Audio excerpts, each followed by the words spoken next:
We don't know. Rar? Question mark? Welcome back, folks, to Feral Ladies, in which we are chaotic on the internet. We took a little break for moving and various purposes, and now we're back. You're welcome. Hello. Sorry, you know, one of the two. Should we all? No, you're welcome. Should we all introduce ourselves just in case? You don't remember who we are? All right. Kacey, go ahead. Who are you? Okay. My name is Kacey Ezell. It says so right there.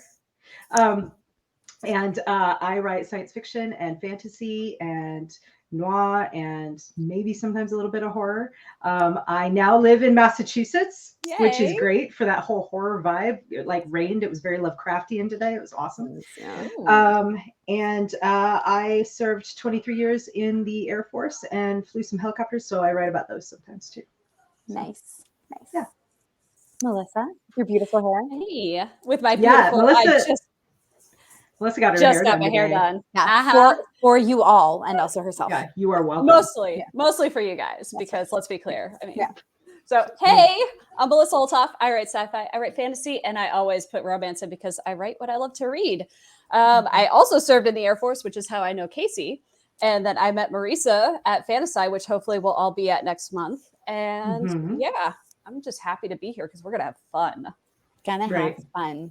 I'm Marisa Wolf. I write science fiction and fantasy and all the corners I can get my grubby little hands on. I have not served in the Air Force. I just hang around with cool kids who do things. And I also live in Massachusetts now, which is the land of my birth, which explains probably a lot about me. You're welcome. But mostly means that I get to go to Kacey's house for dinner. So, and she gets to feed me at her house, which is also fun. I mean, take that with a grain of salt, y'all. I am many years out of practicing cooking. I married a Cajun on purpose, and he is a good cook. And I am slowly making my way back to remembering how to do these things. Marisa's the native masshole. I got here late, but I'm enjoying the immersion experience. Kacey was like, so I don't know what it says about me. Yes, I do. But the vibe really suits me here. And it's really great. I like that a lot. Yeah. We should have we could probably have a whole episode about like the mood of different regions in the United States. Because, between the three of us, we've covered a few.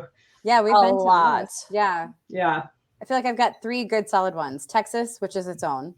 The deep South, and then New England. Yeah. So I could talk about New Mexico. I could talk about South Dakota, Virginia, like Virginia, DC. So Northern Virginia, which is not the same as Virginia. Different vibe, right? And then, I mean, it's not part of the United States, but I could talk about what it's like to live in Japan. I mean, also very cool.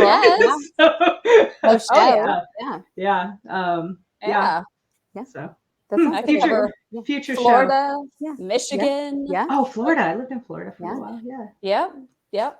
Nice. Memphis, which is its own special place. Yeah, not quite the deep South, but adjacent. Yeah. Very much its own thing. That sounds like. So if that sounds good. Yeah. You guys should comment. Yeah. Leave us a note. Let us know what you think we should talk about, and we may or may not listen because again, feral. We might not listen to our own plan, to be clear. Accurate. Yes. We want to give you what you want when we want it. But we also want to do what we want when occurs to us. Yeah. When we want it. When we do. Yeah. Feral ladies. There are no rules. There are no rules. There might be, but we just don't care. We ignore those. That's how we do it. We did talk about a topic for you all today. But also, I think before we start, it's very important to note that you will be watching this at some point in March, which is AKA the month of Melissa, AKA the month where we all have releases. So we should talk about Melissa for a second, though, because she's dominating the first 2 weeks of this month. What you got, girl? Absolutely. What you got? Okay, so on Friday, which at the time of this recording is in 2 days, I have my 3rd Salvage Buddy book coming out in the Salvage Title universe, Fallout on Darsana, and it's so good. It's so good. I'm so proud of it. Kaylee kind of made some choices in the last book, and now she's got to deal with the fallout, and it's a lot. She gets herself in trouble, but it's going to be fine. I promise. I promise it'll be fine. And then somebody who I cannot say no to, Marisa Wolf, asked me to do a Depik companion novel in the 4HU. And of course, I can't say no, as established. So I have my first 4HU novel coming out next Friday on March 8th. Yay! Yay! Also, BTWs, y'all, that means I've been trained very well by the woman I can't say no to, Kacey Ezell. So high fives. High fives to us, Kacey. Yes. Doing what we need to do. I have learned my lessons well, friends. You're welcome. I don't know. Yeah. This really segues welcome. nicely into the topic because sure. It's fine. Congratulations. You're a coercion artist. You're a coercion artist. For your own good. We do Here this to help. For your own good.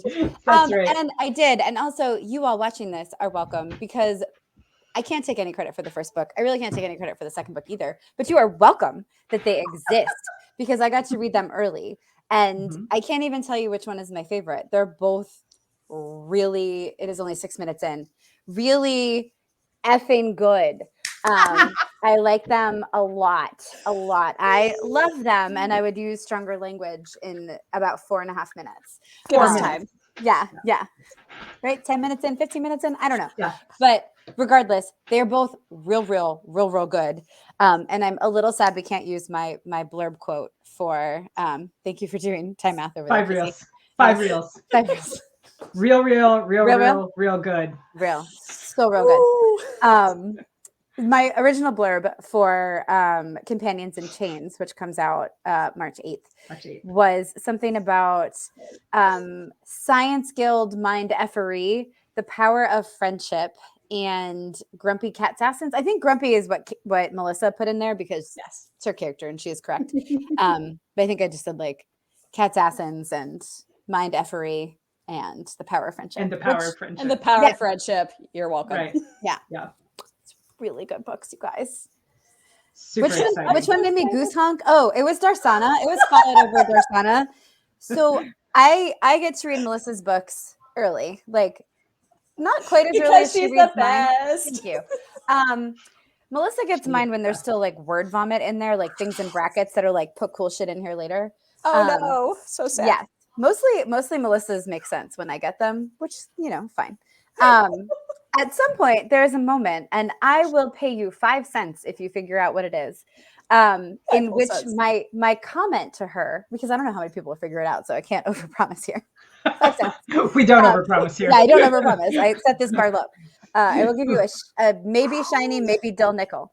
If you can figure out where my comment was, like all caps, I believe, like ha, just one ha, and then it was like, just so you know, the noise I just made was like a goose honk.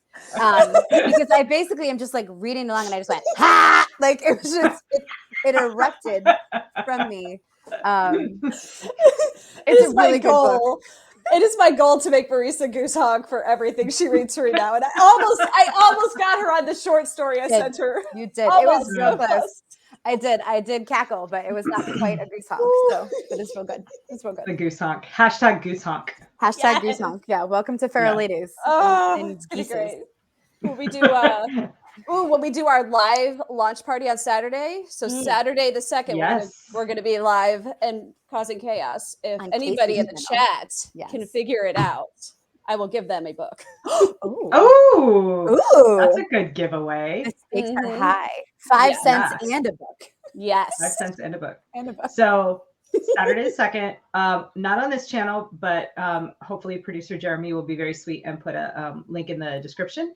And it'll be over on Kacey Ezell Writer Life, my YouTube channel. I will be hosting Melissa and potentially some other special delinquents. Yeah. Yes. For a launch party, and we will be going live at 7 p.m. Eastern time on the 2nd of March 2024. So come hang out in the comments, make your guesses, win a free book. There will be F-bombs. Many F-bombs, not given. No, buy your own from Joy Wandry. She's amazing. Yes. Yeah, they're worth every penny. I need to put in a special order. I still don't have one. I have yeah. cards I don't somewhere. match. I have to find her card so I can like hold it up on the screen. I mean, I'm sure we can put a link in. Oh my God. Yeah, we'll link in the description. You got it? Yes. Spinners End Studio. She is amazing. Just Google it. Buy all her things. I have All 6 fantastic bags and plushies and yeah. She's freaking Awesome. amazing. I still have plushies behind me. Anyway, she's great. We love her. She's also a feral lady. We should get her on here at some point. Yeah. Yeah. I have ideas. Yes. Oh, fantastic. This is live things, not live. Secret ideas. But excellent. So month of Melissa, first 2 weeks. Enough about me though. Let's talk about week number 3 with who has a book coming out on the 3rd? Is it Marisa and It's Bill me. Webb? My book is behind me and I'm attached to my computer, so I can't reach it. It's fine. Don't worry about it. It's called We're doing great. It's fine. We are super on top of our lives. It is called The Spider. If you have at all followed my authoring over the last few years, you've probably heard me talk about it more than a few times over the last 2 years. And I am so excited that you get to actually hold it in your hands or see it with your eyeballs. So Bill Webb, writing as his actual formal government name, William Allen Webb, and I wrote The Spider together. It officially kicks off the Valkyries initiative, which means you are getting at least 4 Valkyries books this year after The Spider. So excited to bring all that to you. So The Spider kicks it off. If you have read the Hit World books, and if you haven't, please pick up Trash Man by Bill Webb. It's so good. Just pure chaos in the best urban fantasy kind of way. So you may be familiar with Cynthia Witherbot, who is it's 11 minutes after the British bitch. Her full name. She is Cynthia fucking Witherbot, according to Bryn, who is my Valkyrie. So you may recognize her from Dear Cynthia, which was a story in the Valkyries initiative. You may recognize her from Trash Man, and if not, you should, because she's a delight. Not to other people, but to us as readers. To the writers, yeah. To the writers, for sure. I love her. I love her like a lot, which is delightful because my Valkyrie character, Bryn, hates her equally a lot. Cynthia fucking Witherbot. So she is one of my point of view characters. Bill also writes from his shooter point of view, and then we each have 2 others. So we are writing people who are the protagonist of their own story and the antagonist of the other people in the story, which is super fun. So check out The Spider. Get ready for a year of Valkyries in which you will see more of Melissa and more of Kacey and more of me. You are welcome. And that comes out March. What is that? 16? How does time work? I don't know. 15? Look on my webpage. We'll have things. It's up for pre-order right now. So The Spider. Link in the description. Totes. Thanks. I'm just going to keep saying that like the whole video. I'll just be like, link in the description. He's going to love this so much. Like and subscribe. And then. Please do though. For real. Please like, do. Like, hit the like button. Check. And yeah. You like us. Because then. Because you like us. You do like do. us. You're You know welcome. you do. We love you too. Yeah.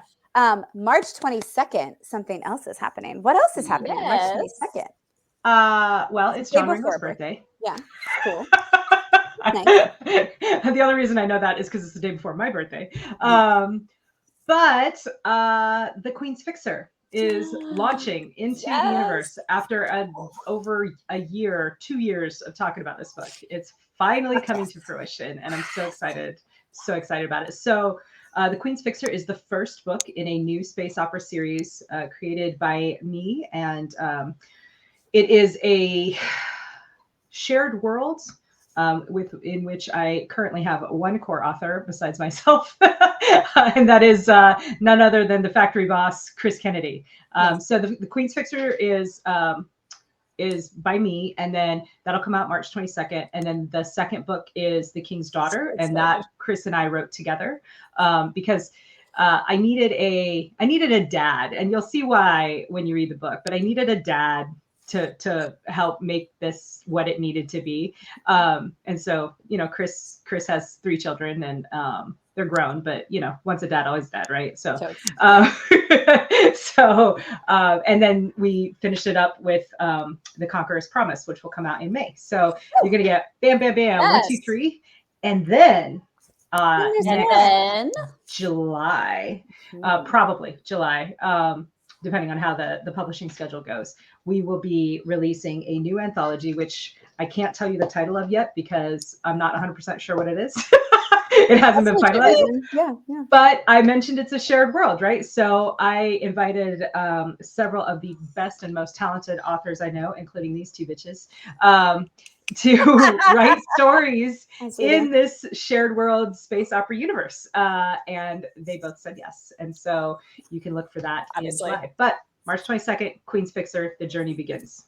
Yes. Woo! Oh my God. Y'all, it is so good. So good. It's like, I really like it. It is so good. I also got to read that one early and then again when it was done. And that was pretty fucking cool. So yeah. Oh, it's like old school space opera, and it just gives you like those old Pern vibes, and I just love it so much. Also, if you haven't seen the cover, please go to Kacey or Chris's Facebook page and look at that freaking gorgeousness by Sam Kennedy. I can pull it up. You guys want to see it? I mean, if we have to. They do. Yeah. I know they want to see it. I mean, talk amongst yourselves for a sec while I navigate to it. But so Sam Kennedy, that name might sound familiar to you, and it should. He did the cover of Beyond Enemies, which is the book that I had come out in February. And it's so good. Thanks. If you read it and you liked it, please go review it. Because it doesn't have a ton of reviews yet, and some people legitimately didn't like it, and that's fine. Some people don't like snarky dialogue, and that's okay. But because there's so few reviews, that hurts the rating. So if you liked it, just go ahead and hit 5 stars. And if you didn't like it, you can email me privately. Don't tell the world. Thank you so much. Nice things in public, please. We're fragile creatures. That's right. Yes, which we're going to talk about after we look at this gorgeous cover from Kacey. Yes, we are. Yeah, here it is. Is it sharing my Oh, do I have to tell? Oh, you have to put it in the show. Please hold. I have responsibilities. All right. Look at it. It's so pretty. Yeah. Oh, I love it. So it's like, what was it? Space Regency meets Dune, right? Isn't that kind of a little bit? Yeah. Yeah. So it's a high tech society, that has advanced technology like nanites and interstellar travel and stuff like that. But they the technology is very tightly controlled by essentially like the religion analog, right? And so there's a very medieval feel to it. And I asked Sam to, I told him about those elements and explained what I meant by that, which I'm not going to do here because spoilers. And he took that concept and ran with it, and he gave me a futuristic medieval cityscape. And I love it. It's gorgeous. It's got that like sweeping space opera look. And so. Oh my God, it's so good. Mm-hmm. Yeah. So good. So, man. Anyway. March 22nd, get it for yourself. 22nd.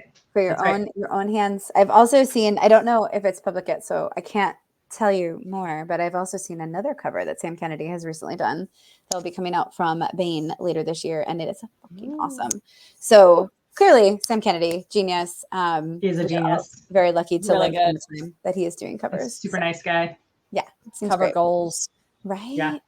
Yes. Goals. So a second ago, we talked about like, hey, be nice in public and save your criticism for private. However, it doesn't always work that way. And it's not always hopeful. So one of the things we talking about today, very briefly, and who knows what we're going to say because we don't, was about how to take criticism, both negative and positive, because it turns out in different ways, some of them are easier than others, not always the way you would expect. So I guess we can just jump in. Do either of you have like initial thoughts you want to talk about? Do you want to start with one or the other? Well, I think that in a lot of ways, it's almost easier sometimes. So nobody likes getting negative feedback, right? Like it sucks.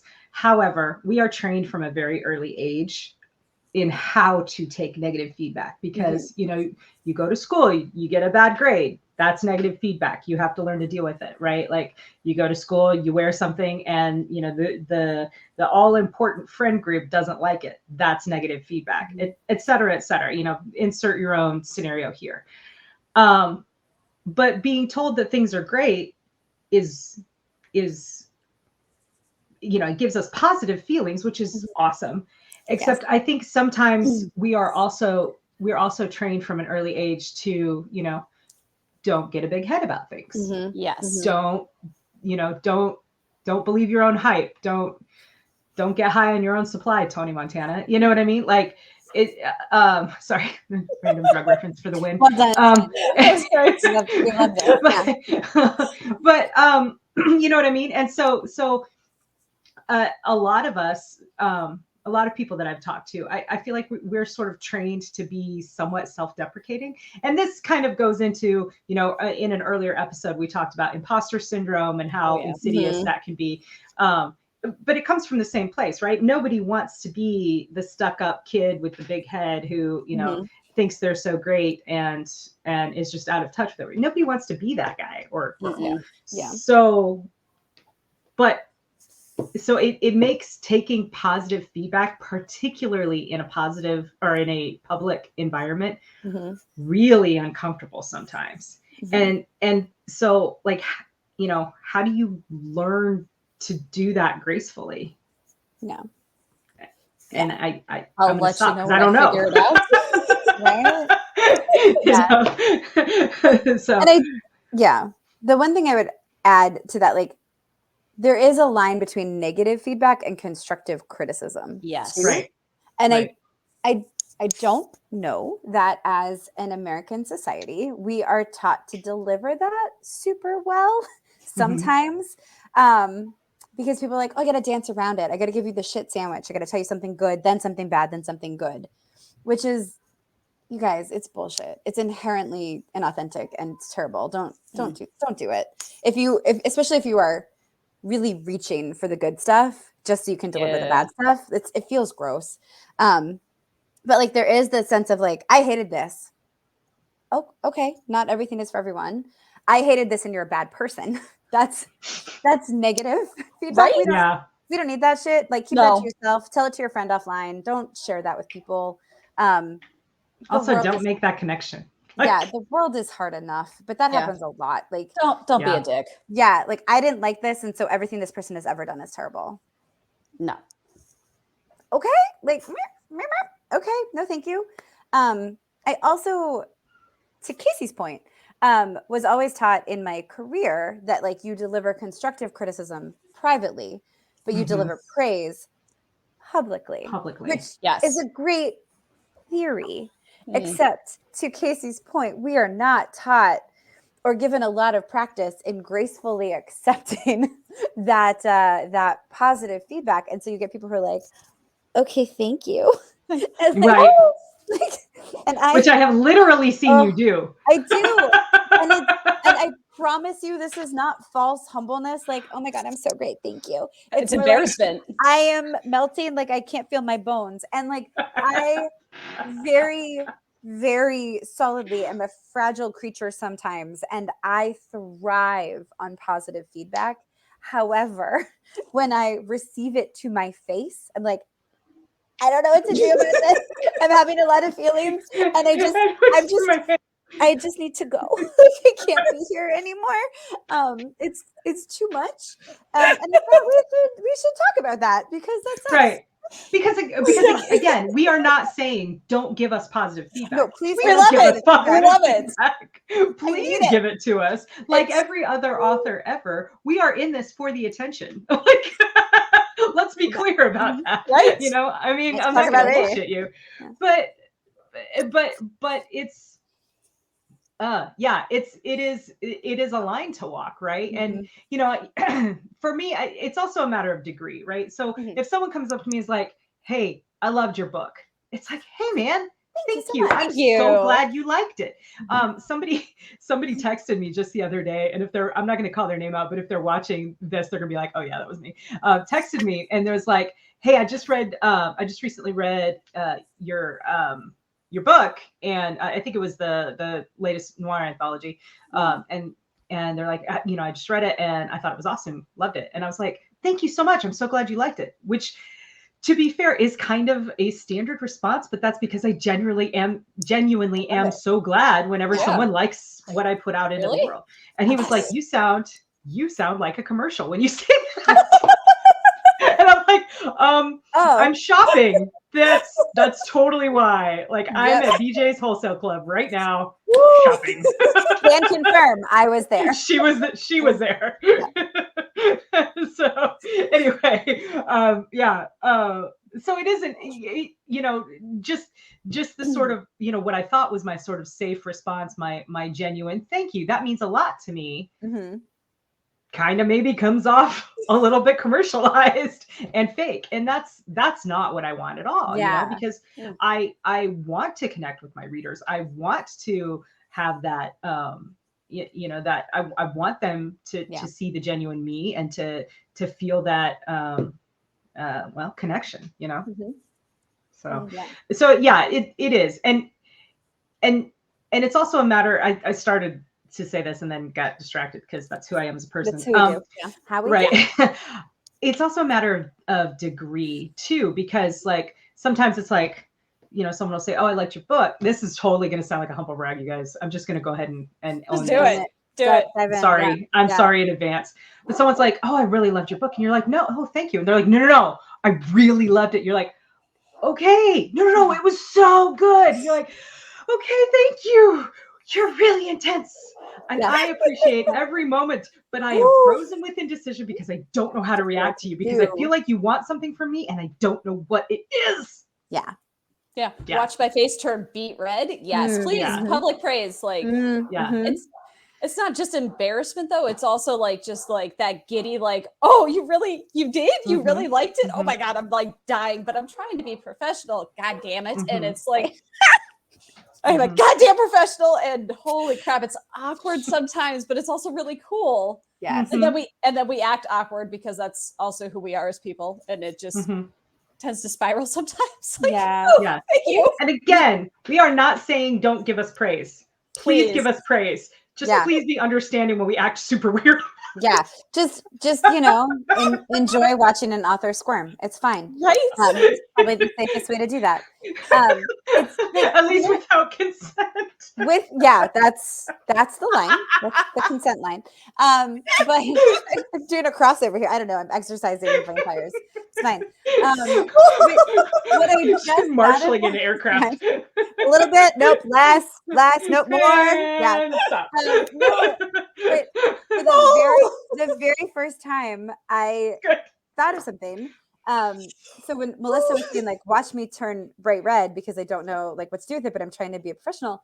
It's part of my discomfort is like, I feel like I'm being seen and I don't want to be, but I do want to be. And that's why I wrote the story. Like, I want you to connect to it. That is a very important part of why I write.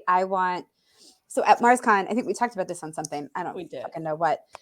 But Jason Cordova, that dastardly being, decided to ask us this, like, bastard, super deep, thoughtful question, stupid, insightful dude, where he was like, what do you want to get out of writing? And not like money or like get published, but like, what do you want to like take away from it?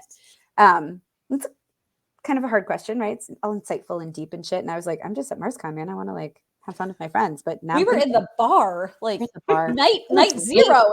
It wasn't even the first night. I know, but my answer was real. Like it was a very good answer. I was jealous. Thank you. But genuinely, when I was growing up, and this is why Beyond Enemies is in part dedicated to booksellers and librarians, books were my safe place. Books were my escape. There's 100% where I went to feel human and understood and seen and connected to the world. And I want to put that into the world. I want people to read books and be like, fuck yes, I'm glad I'm here. Right? Like that's what I want. I want that connection, and I want that like escape avenue for youngins and for adultins and all the things. However, that means I put a lot of me into everything I write, which means if somebody really connects with it the way I fucking want them to, right? Like I want them to, then that means they're seeing me in a way that I am not practiced at or necessarily comfortable with yet, because Because it's not just you that you put into your stories, it's your vulnerability. Yeah, Yes. girl. Yeah. Pieces You know, of I mean, like, you. we talk all the time about, you know, and maybe this is insensitive language, but we talk about opening a vein and putting it on the page, Yeah. right? Like that's, you know, you're being very vulnerable when you write a story that means something to you. Like, seriously, I just ripped out a piece of my heart and put it on the page. Here, I hope you like it. And it's I hope you like it. And when someone does like it, it's very- like telling you, I really love your soul. You're Like, oh, okay. Thank you. I love that. But also, again, I can't feel my bones. Like, I don't Very. do. yeah. Yeah. Right. So Glad you like it. right. What do you say to that? What do you say to that? I'm glad you like it. Seems trite and not enough. Yeah. in Although some it is ways. real, right? It is. But so it is real. I'm super Yeah. glad you guys like it, you know, and I really hope you like the new ones. I Yeah. really hope you like the next stuff. I hope you But I keep it, also don't want to right? go with that too, because then then again, I sound even more like a commercial. Like, Yeah. oh, well, Buy if you the like next that one. piece of my soul, you should check out this other piece over here. Wait, Pay there's money for that more. one. Yeah, you know, please Two buy for the my price of one. books. Yeah. Right. Yeah. No, they're one for the price of one. But yeah, I mean, okay, fair. Yeah, sure. girls gotta eat, you know. You got Right. soul and a book and soul. Right. We have kids. Right. Some of us have kids. We have kids. They have Lots kids. of money. I And have pets. dogs. We Yeah. have dogs I have dogs. and cats and kids, And and they're expensive, y'all. husbands, Also, I like to buy things. Yeah. So, you know, hobbies. hobbies. I like to buy nerd things. So, yeah. Right. Sessions. We have to. Somebody's got to feed these things. Weird. Yeah. We have a computer and internet. all those things. Occasionally, we like to take a break from writing and go on these mythical things called vacations That's weird. Oh, Yeah. That's yeah, super weird. or a I writing like those. retreat as a vacation. Work trips. Yes. Cons. Yeah. It's a write-off. So you just write it off. Just write it off. Yeah, so it is like one, I hope if you're watching this, you have some suggestions for us and go ahead and put those in the comments because we will come and watch those. Two, read those? I don't know, words are hard. Two, I think it is like I always recommend to people who are nervous in a situation, like come up with some good like standard phrases that you can use as like your ninja smoke bomb to get out, or to like cover for your awkwardness until you feel comfortable again. I don't want it to feel like commercial and transactional, like, right. But like, I have been trying to think ever since we brought this up to each other, I have been trying to think like, what would that be? And the only thing I have thought of, this is terrible, is from the Barbie movie where they are accepting the awards and they just say, thank you. I worked really hard for this. And like, that's all I can think of. But there's also something good in there. Like, thank you. I worked really hard on this and I'm so glad that you enjoyed it. Yeah. Because we do. Yeah. Yes. Right. But that's the closest I can get to anything that feels like, holy shit. Like I worked really hard. I'm so excited that it hit you that way. And I need to stop talking before I cry. Like, I don't know. I don't know what else. Right. Ninja smoke bomb. I don't know. Yeah. Thank you. Yes. I love that. You know, thank you. I worked really hard on it. You know, it means a lot to me that you connected with it. Yeah. Maybe I'll just say that. It means a lot to me because it does every time. It does. Yeah. Oh my God. Yes. So Beyond Enemies got the first review. It was like 2 weeks ago, but like, the first review from somebody I don't know personally. Like the first couple were all from people that I know who got early copies of the book because they had already read it, so they could do reviews, right?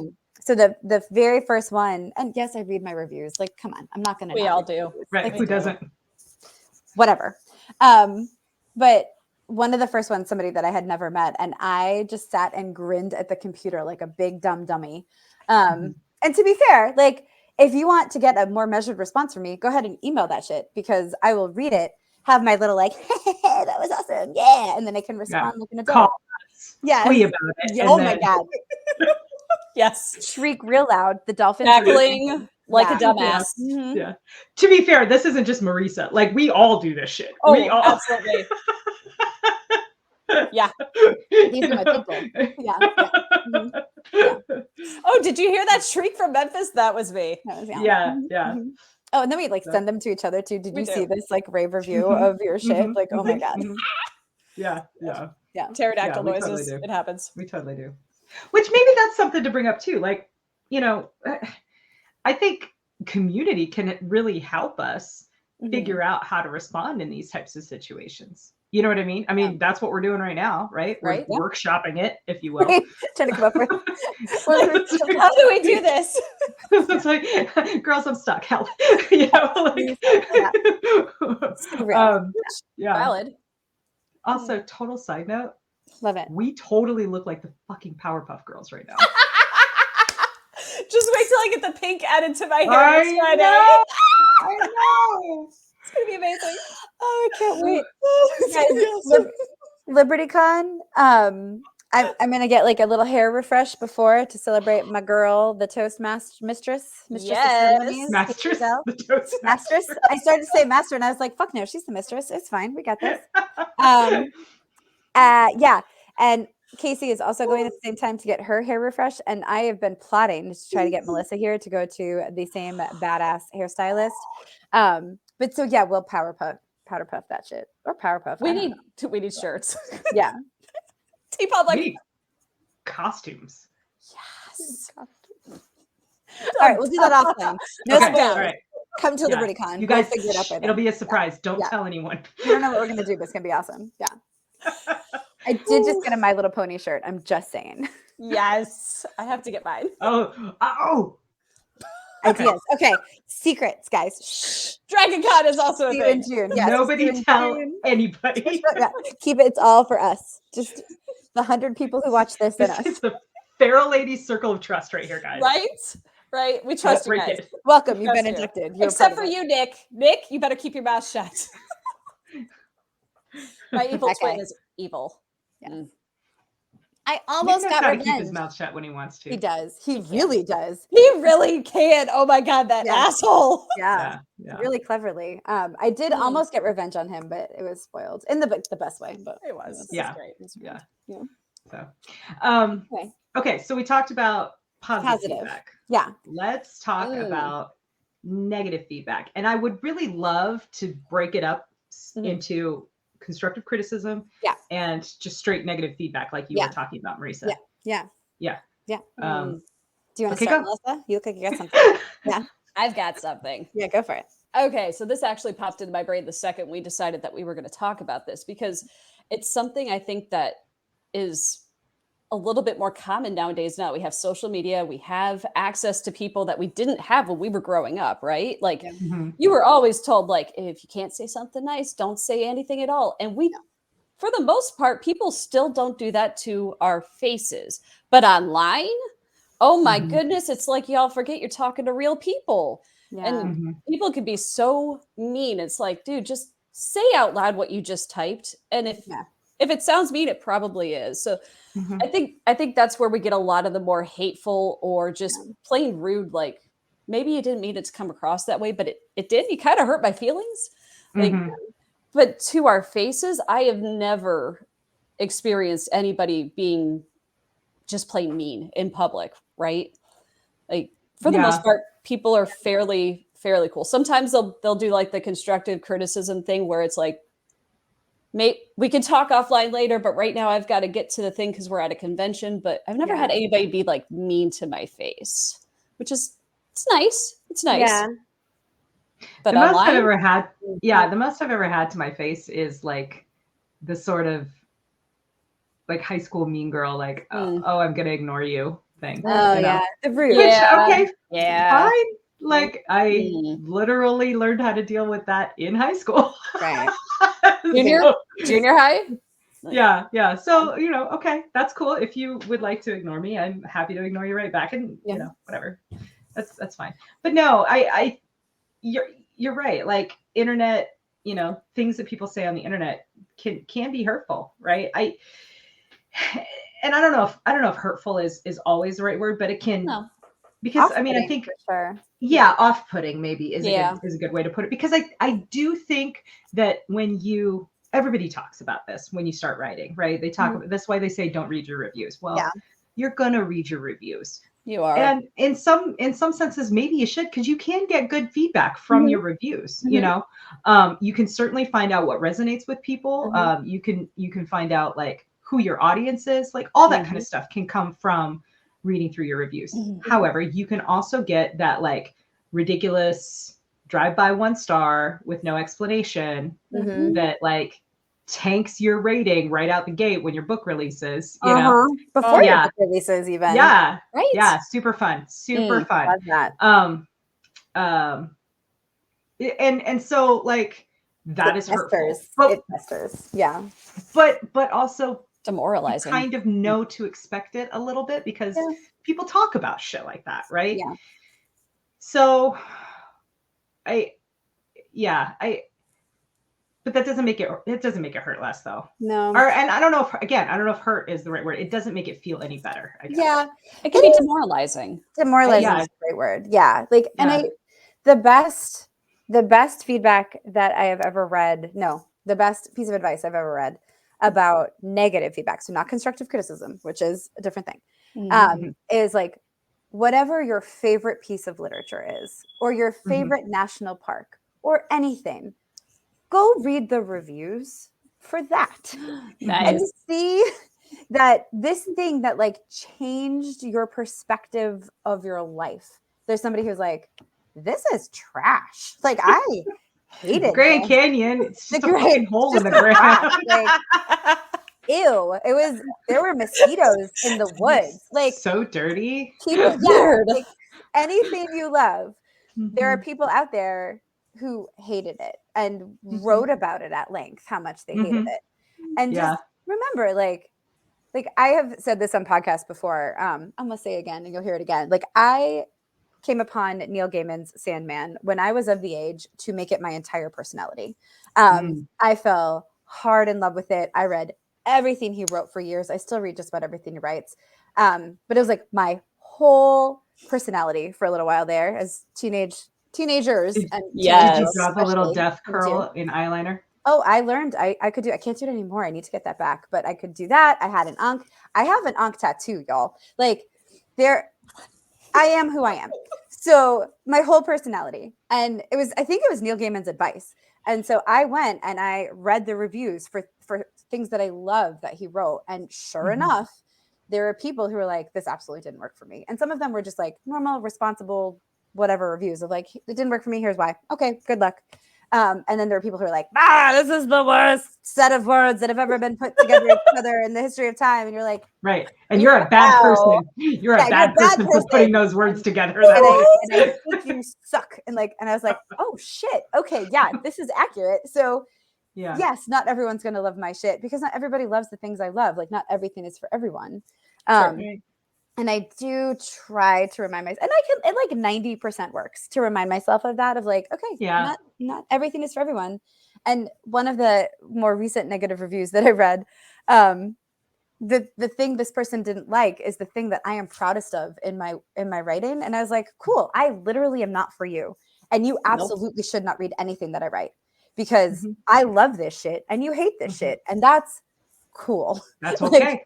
Not your cup of tea. Let us go about our business together. Like, it still sucks. Like, I'm sorry you didn't enjoy it. Genuinely, because I worked really hard on it and I thought it was good.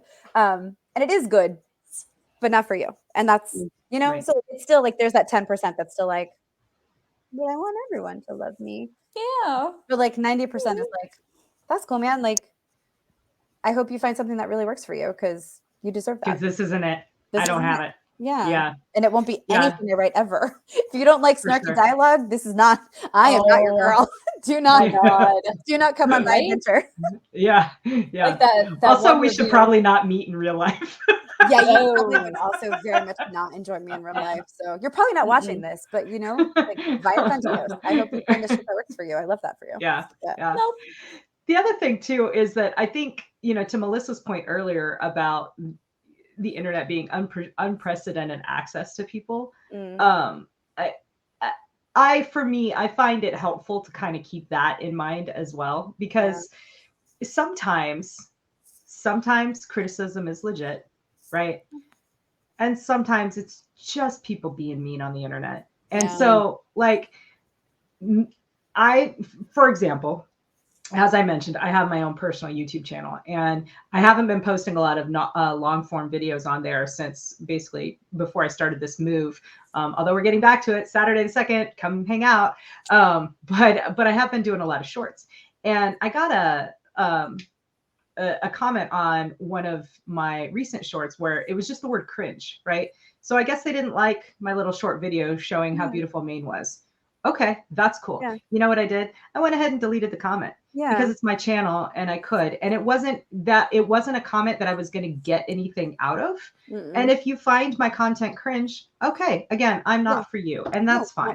You know, I am not going to pretend that, you know, while I fully 100% support the, you know, the right to free speech, I'm not a government entity. My channel's like my living room. Yeah. And I wouldn't allow you to come into my living room and tell me that I was cringe, you know? So I would say, okay, great, please leave.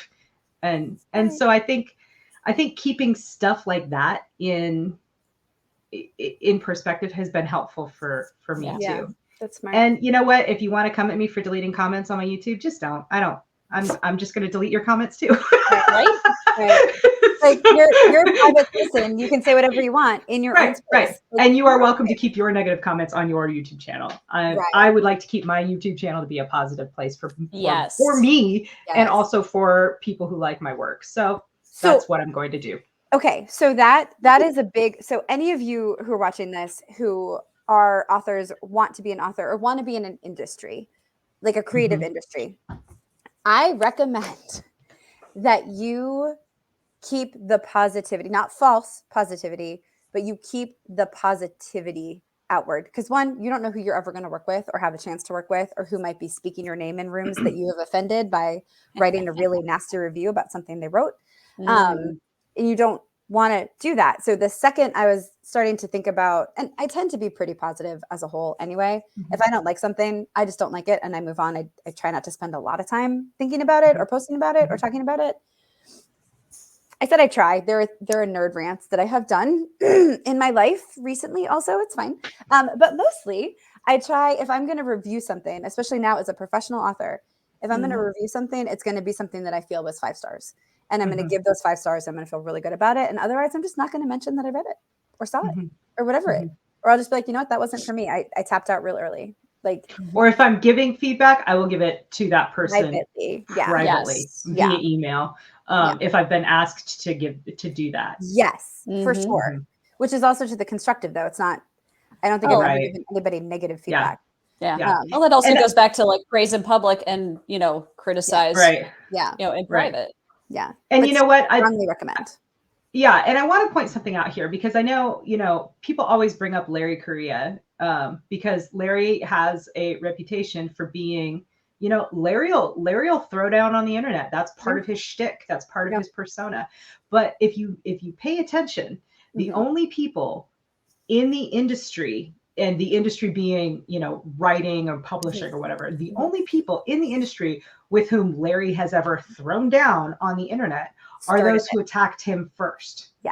And and then he comes out, you know, with both barrels blazing.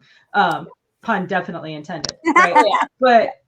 But you're right. There is an element of professionalism when talking about other artists' work, whether that be, you know, written art or even visual art, musical art, etc. Of, you know, if it's not for you, don't go blasting it in public because then you look unprofessional. Yeah. And again, you don't know, right? Like, so I did not enjoy season 2 of Picard, but I was obsessed with the last season of Picard. And so what I'm not going to do is go on a whole nerd rant about how terrible whatever it was, because it wasn't that it was terrible. It just didn't really work for me. But that last season did. And so I might talk about it in the sense of like, okay, I didn't love this part, but I loved this. And here's the thing. Someday, I would love to have a TV show made of my work.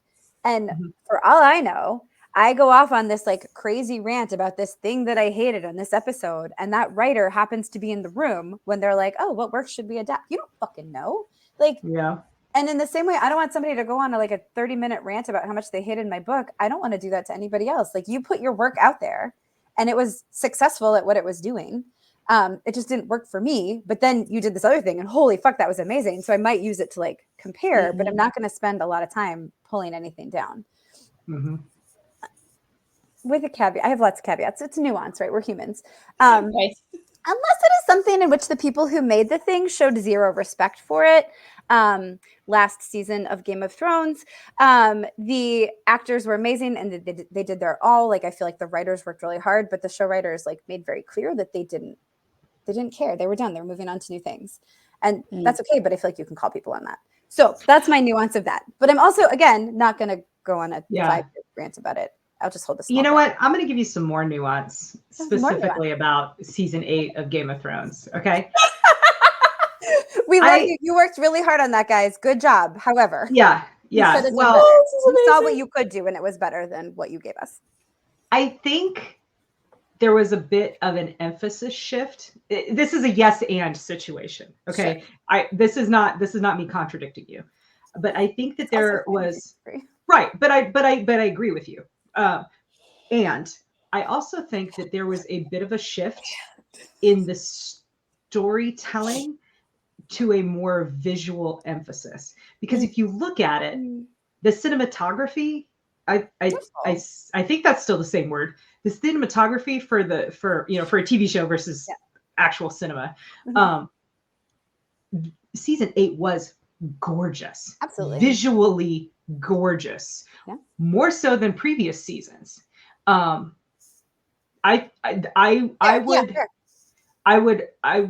would challenge you to watch, season 1. Now, season 1 had a lot of sweeping vistas and, beautiful costume design, beautiful set design, all of that kind of stuff. I just don't remember when the super dark episodes were. That's the only reason I'm having pause. There were a couple that were so dark it was hard to see, but that might not have been it. Carry on. Right. That's my like. But because the emphasis of the story in the earlier seasons was much more on being true to the written work that they had in front of them in the form of Martin's novels. Sure. It was less so, they were relying less on the visuals to tell the story, which I think is what they were doing in season 8, because they didn't have that written work to rely on. And they were just sort of going on, well, we know that this happens, We have incredible actors. Let's make the most of them. Look how beautiful everything is. Yeah. Right. And we have these beautiful sweeping sets and these gorgeous dragons and this amazing CGI. And so, like, as idiotic as the battle for Winterfell is and was strategically, you can't deny that shot of the Dothraki horde riding out into the darkness and being swallowed up. Yeah. Visually beautiful. Yeah. Strategically idiotic. Well, there's a couple things, right? A lot of that. Season 8 also gave us one of the best Sansa Stark. Strategery. Yeah, strategery is overrated. It gave us one of the best Sansa Stark moments ever. It gave us some really impactful deaths that were done just beautifully. So, like, it wasn't the worst. And I think that's the thing too, is like, it's also like, let's not just focus on the negative. If there was something, and the only reason I will complain about season 8, it's not because it's like the hip thing to do. It's not the hip thing to do anymore. It's very old now. But it was a hip thing to do for a while. Cool kids say. The cool kids are real hip. I'm super whatever. It's not busting anymore. Oh geez, God You're help so us. based. I'm terrible. But like, it's not that. It's because like genuinely, I don't even know if I used it right. Laughs at 40-year-old. When you see the actors' reactions to like the last read through, like when you hear the showrunners and interviews, like the showrunners were done. Like they kind of tapped out in a way that I don't find professional. But one, I don't know everything. That's only the perspective that I have. So, and I've been interviewed before and had things taken out of context. So what the fuck do I know? But that the only reason that I take it so personally, beyond my poor little nerd heart, is just like, it didn't seem like you gave a shit either, dudes. And like, come on, man. Like, so many people are working so hard on the show. You had such a high bar. Those guys, here's the credit they totally get. They had men in business suits talking about Tyrion on business trips in the Atlanta airport, which was the coolest fucking thing I ever experienced up until that point, where I was like, did those people just say Tyrion in the Atlanta airport? And they're like, finance bros? Like, fuck. So like, you're talking about one of my imaginary friends I grew up reading? My book? Yeah. You read? Oh, yes. I don't want to talk to you, but I'm so interested in what you have to say. So like, you had that bar, and then you were just like, meh. Maybe, and maybe you weren't. And like, that's, you know what? It's not my place to judge. And so professionals in the industry, remember that these people could someday be making choices about your intellectual property. And I would talk about people the way you would want them to talk about you, which is why the only reviews on my Goodreads are 5 stars, because I only rate the things that I really loved. The only reviews you leave on Goodreads. Yes. Mm-hmm. I only review flat out. I only review the things I really love. If I don't love it, it's just not for me, and it's going to be for somebody else. So I'm not going to yuck it on the internet, on these internet streets. Anyway, that was a very long segue. Sorry, Game of Thrones showrunners.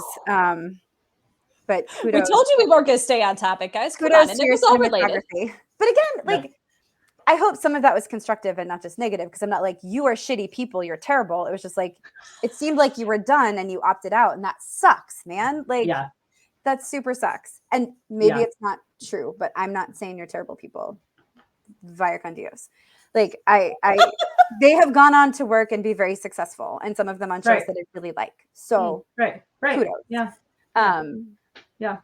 But that's so keep your negative shit offline if you can. Like, it's the world is shitty enough. Like, we don't have the internet is shitty enough. Yeah. Well, and it goes back to just remembering that we're all just people. Like, like, here's my bleeding heart. I hope you like it. Oh, you just shat all over it. Awesome. Like, just be nice, y'all. Don't be dicks. Like, and if it's not for you, it's not for you. It's not for you. That's okay. But also, if you're an author and somebody says that your shit is not for them, let that be okay. Yeah, don't respond to reviews. Read them all you want. Well, but also internally, let it be okay. Yeah. And that's going to take some work. You know, because we do this because we want positive attention. Yeah. We want people to read our stories and love them. Yeah. And if they don't, ask yourself why. And if the answer is that they found something that you can fix, cool. Yeah. If you want to work on that, and if you want to work on that, great. Like recently I got feedback that, you know, wasn't said this way. It was presented in a much more professional manner from one of the most professional people I know in the industry. But it basically amounted to, girl, your fight scenes suck. You know? Okay, I took a look at that and I decided, okay, well, that is something that I can do something about. I have resources at my disposal. I know people, I can read books, I can look things up. So I'm going to that's something that's actionable that I can choose to take action on. That's constructive. But if someone says to you, you have too much snarky dialogue, it's like, okay. Well, I like the snarky dialogue. Yeah, I deliberately put the snarky dialogue in there, you know, or you have too much romance in this story. Well, but I like the That's what I want to do. I like the romantic impact. I like the intense emotions. I put that in there for a reason, and I don't want to change it, because then it's not the story that I want to tell, because I only want to tell the stories I want to read. Yeah. And I like reading about intense emotional experiences, you know. Yeah. So. Like one of my favorite negative reviews on Salvage Bunny One on Sunrise Over Shippo was chick flick, just a chick flick. Too much romance, too much this. And I'm like, oh buddy, wait for Nightfall, wait for book 2. It gets more. Because I'm not writing for that particular person. And that's fine. Yeah. Again, it has to be okay. If you're not going to make changes, if someone says your stuff is not for them, it has to be okay with you. Yeah, you're right. You're totally right.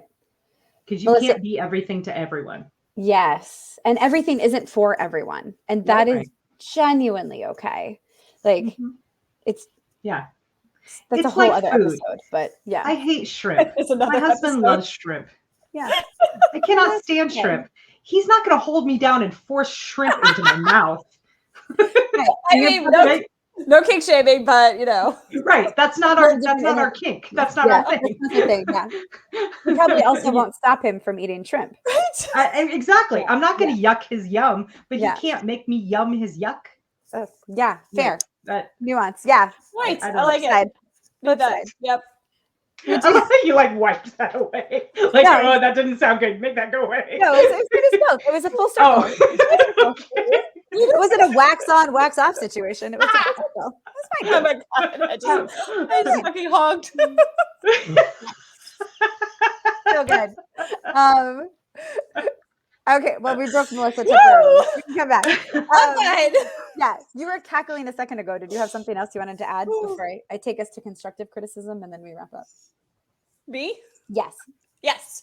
So one of the things that you mentioned earlier was like, with positive stuff, we don't want to get a big head, so to speak, right? We don't want to like get arrogant. And that's like me personally, like I know that's something that when I was younger, at least was prone to. Like it's something I watch for. Anytime I feel like I'm getting a little too arrogant, I just ask my husband what he thinks about my books.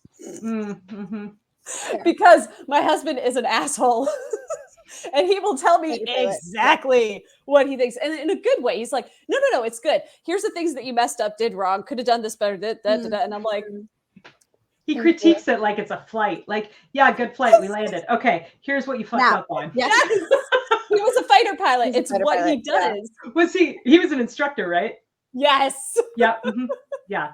Not just like an instructor, but he was like an instructor for like baby fighter pilots. So a schoolhouse instructor. Yes. So he debuts. Yeah, I do the same thing. Yeah, it's real important. Right? Yeah. I've had to train myself to and not give the shit sandwich, but to also point out a military the good thing. Stuff. Yeah. And sometimes there isn't, right? Like, I mean, that's anyway. Yeah. So constructive criticism, that is the like instructor role here, right? Like how you deliver it might make it feel different ways for sure. But we were recently in a conversation with a bunch of other authors and editors and a publisher or two, talking about like, you have to be teachable. You have to be coachable in this. Yes, your story is your story and you know it best. However, you're also very close to it. And rightly so, you should be. And hug it. Yes. And if there are people who are very good in what they do and are giving you thoughtful feedback, you have to at least consider it. So I have worked with a range of editors. And even the most talented editor, when I am reading through the notes, I will get in my feelings at least 5 times where I'm just like, you know what? Fuck you. And I will not ever say that to an editor because that is inaccurate, right? But you're right. I have a momentary feeling and I deal with it. And then I decide, actually though, is this a good point or not? And even if it's a good point, do I want to take it or not? But I can't the emotional reaction is a totally valid first reaction. It can't be your last reaction. Yes. You have to actually then weigh the but is this a good point though? And often it is because somebody is objectively reading your story. Yes. And sometimes it isn't. And to be coachable and trainable, you have to genuinely ask yourself that question. And if you're rejecting every edit, either you're not working with the right editor, which is possible, or you're not approaching it right. And you really have to look at yourself for that, / use your community and be like, am I being crazy here? Is this actually a good point? And there are times when I have my fuck you reaction and I stay there and then I will run it by a Kacey or a Melissa and they'll be like, hey man, I love you, but she's right. Like that's not doing what you want it to do. Like I get what you're going for, but it's not doing the thing. So you got to fix it or take it out. And sometimes you need to hear it twice. Sometimes you need, a day or two. We get very and the opposite. Yeah. And the opposite is true too. I mean, there have been times when you have hit us up for edits and I have hit you guys up for edits when I've been like, I think this is voice. This is my voice as a writer coming through. It. Yeah. Me. Is this voice or is this, is this a valid edit or not? Yeah. And sometimes it is, and sometimes it isn't. Sometimes it's like I'm trying to do a thing. In this most recent edit that I did on the Queen's Fixer, the editor that I have is fantastic. She's super experienced, really really good at what she does. I highly respect her. But there was like one time when she was like, this doesn't, she wanted me to change my phrasing, and I didn't want to. I studied it, which stet is like the author notation for no, I'm not changing this. This is how I want it. I studied it because I was doing something very deliberate with it, with the phrasing to evoke a specific reaction in the reader's mind, and I called back to it later in the book. Nice. And you guys both knew that because you both read the early, the early manuscript of it, and so you were like, no, this is legit. Yeah. You should leave this. It does what you want it to do. So it does go both ways. And a good professional editor, which all of the editors that I've worked with at either Bain or CKP, fall into this category. Absolutely. A good professional editor understands that and knows that, and will like, they don't get in their feelings the way we get in our feelings. Well, probably not quite the same level. But a thing that I love about Maya Cleave, who edits for lots of people, and if you can ever get your shit edited by her, strongly recommend. Highly recommended. She's very busy though. She is. She's so great. But she will flat out say, you can take or leave these edits. I am pointing out a thing where I am telling you what I think it's saying. And if that is accurate, then leave it. And if you're like, ooh, no, that's not what I wanted, then you know you have to fix it. You don't have to fix it the way I suggest you fix it, but you do have to fix it. Right. And she's brilliant at that stuff and really helpful. And so she's like, sometimes authors drive me crazy. That's fair. So like we also give back what we get sometimes. But like, I would say they're probably not as emotionally attached to their I just meant, each individual edit, they don't give a shit. They don't care about that the way that we care about like my phrasing, my precious phrasing. My dialogue. My dialogue. Yeah, you can't have my dialogue. You will pry that from my cold dead hands. Seriously. But yes, you are correct that this 7-line sentence probably needs some editing. Or the fact that I started a sentence with he like 18 times in 2 paragraphs. I mean, it happens. Or I said necessary 6 times in 1 paragraph somehow. That's fine. It was necessary. It was entirely necessary. Poor Tiffany, she's amazing. I love her so much. She was like, you can have 1, maybe, but you cannot have 6. And I was like, I didn't put this in 6 times. Oh no, I did. I sure. That's rough. Thanks, Tiffany. That would suck. Yes. I think part of the fun of going through edits and adjudicating them is like getting emotional and having those little rants like, oh my God, I can't believe the editor said that. Oh, but they're right though. They're right. That moment. Or the times where it's like, fuck your semicolon. No, I'm not putting a semicolon. 2 sentences, it's fine. This is a dependent clause. I swear to God, I will die on this hill. Yeah, I don't. It's a way to make it fun, though. It's like, yes, you need to be a goddamn professional and actually look at those edits from a logical, take a step back and look at it like logically. But it's also fun to just get emotional about it, so long as you can take a step back after you're done. Yeah. After you're done. Yes. Yeah. And not turn it on. Feel your feelings and then move along. Have a little rant with your friends, maybe piss off your husband because he's like, dear God, are you still bitching about that? You're like, I think maybe I don't care. Yeah. They don't. Grandma does not care about grandma like at all. Rude. The one thing I will add too. So my early stories, I think it was Assassin. Chris Kennedy reached out with a series of messages, and it was like 1 edit per message bubble. So it was a lot of things that I had to fix. And he was like, look, I noticed you do these. Like, these are some of your crutches. These are some things you need to not do. Like, these are things you need to look out for. And like, I was reading them and I was like, oh my God, I am fucking terrible. I am the worst author who ever authored. But then I was like, no, he liked the book. He wants me to be better. So I hand wrote those bad boys out on some really pretty like scrapbook paper. And I framed them and I put it on my desk right under my external monitor so that when we were working on, I think Hunter was next. I don't think I worked on anything in between except maybe some short stories.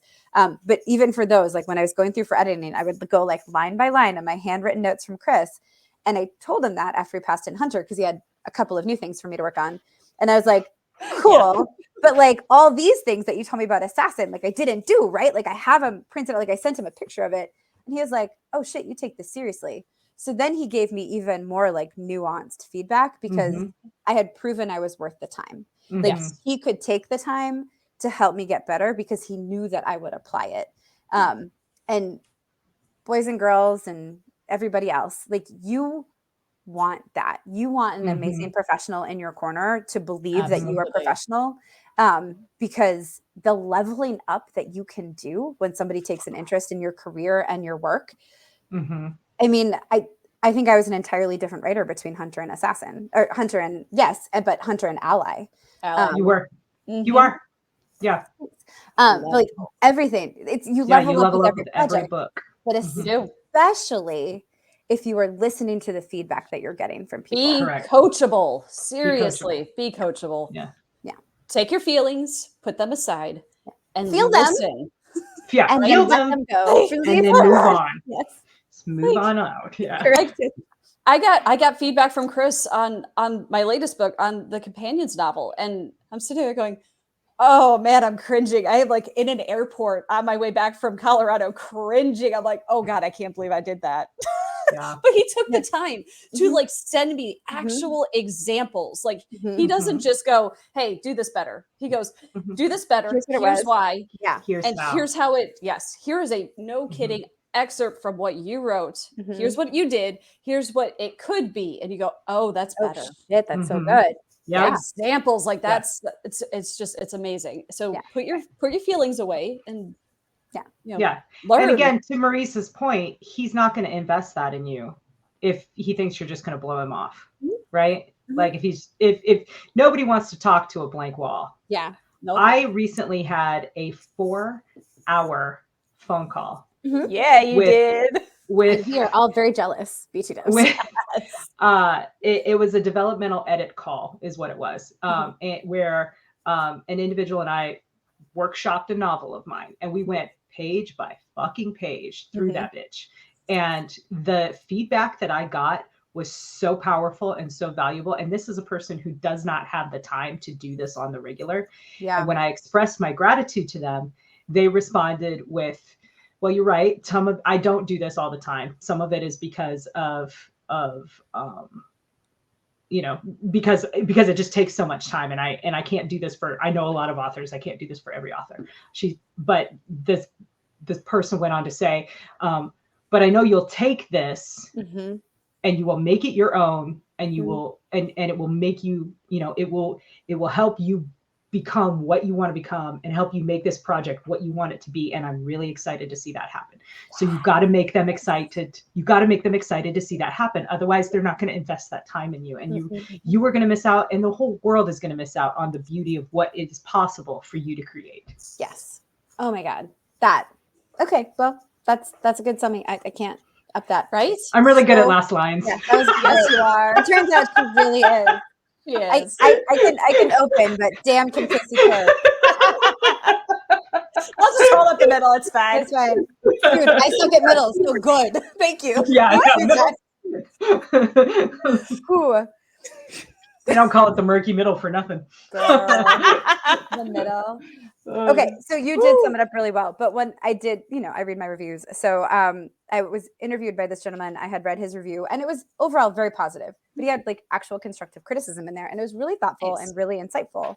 And so I messaged him about it when we were setting up the interview. And so like before we got started, he's like, "Man, not every author can take that." He's like, there are times that I'm like, I don't know what we're going to talk about because I think their feelings are hurt. And I don't know what part of the story like that we can talk about. And he's like, and I don't feel that here. And I was like, well, I mean, overall, it helps that overall it was a very positive review. Like you liked the book. So that's what really matters to me. It's like, you liked it. Yeah. Like there are parts, it's my first novel all by myself. Like there's obviously going to be parts I'm going to need to level up. Because when I'm writing with Kacey or Chris Kennedy or Mark Wandry or Bill Webb or Charlie Cox or David Weber, like I have somebody else to rein me in and to bounce ideas off of and to like balance with. And when it's just my brain, shit happens. So, with each book, I'll get better. But it was my first book. So like, super thoughtful.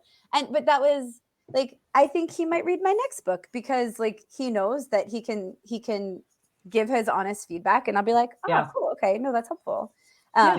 And he also pointed out that while it is Beyond Enemies is a girl in her tank, it's also a girl in her AI. So I have worked that into my pitch ever since because you're right. She's not a tank the whole time. So let's give a better picture. And he's like, oh man, that's cool. That's cool. You did that. So anyway, listen to people. And it turns out they get even more invested in your shit. So yeah, it's a good way to connect. Yeah. When it's real. When it's real. When it's real. Because if somebody's just being a dick, you don't have to take that feedback. Nope. And if you don't agree, fucking talk about it. Not reviews. Don't respond ever. No. But talk with your friends. Talk with your friends. Find your community. Yeah. Yes. Just look at freaking Book Talk to know how do not respond to your reviews, especially if, I mean, good ones, sure. But don't blow up your career because your feelings were hurt. That's why you have friends. Friends? Yes. Public, Yeah. private, separate those two things, right? Circles of trust. Yeah. Build some. Find some good friends. Don't hurt yourself. Have VPs of common sense. That was some sports writer talked about that back in the, I don't know how time works. Oh, that's a The good 1900s, idea. perhaps. But like how all celebrities and anybody in the public eye, you should have like a VP of common sense, like somebody to check something by. Like I see some of these X tweets that go out and I'm like, the number of people who would call me the first dumbass shit I sent out there, like, are you having a breakdown? Delete that right now. What is wrong with you? Have those people in your life, because when you instead double down on the bullshit, you don't want to be the main character on the internet, my darlings. Don't. No, that's not the way to go viral. Don't. No. Yeah, we don't want that for you or us. Absolutely, though. Have those friends that are going to call you on your shit.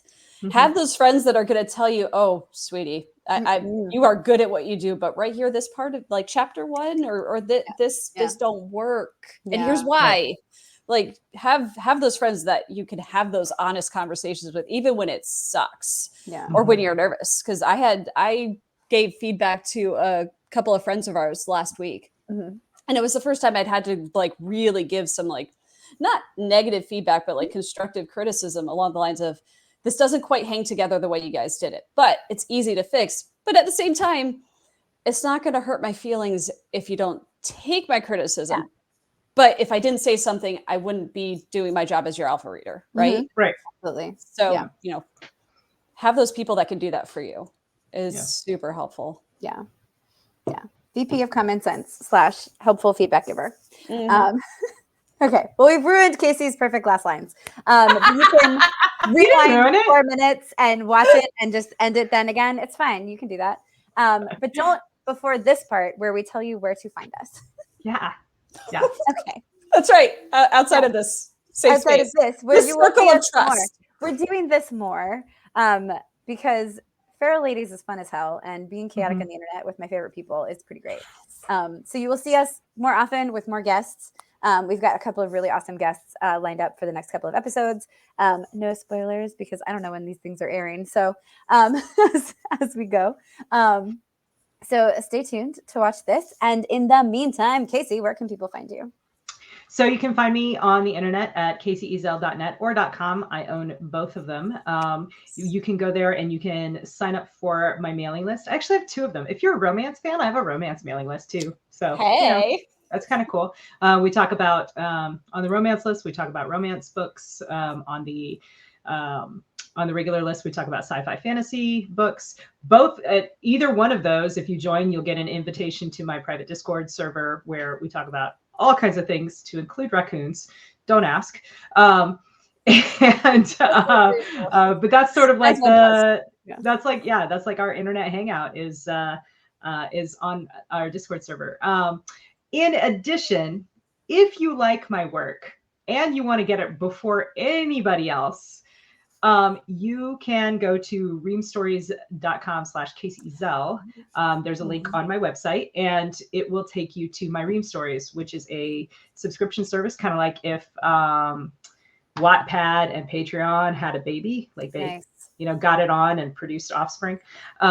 That would be Ream. And you can sign up there and get access to short stories and to early draft copies of all of my novels, including all 3 of the Fixer novels are available right now for paid subscribers. They will only be available early until they are no longer early. And then I will pull them down to be in compliance with my contracts. So nice. So go get it now. Go get it.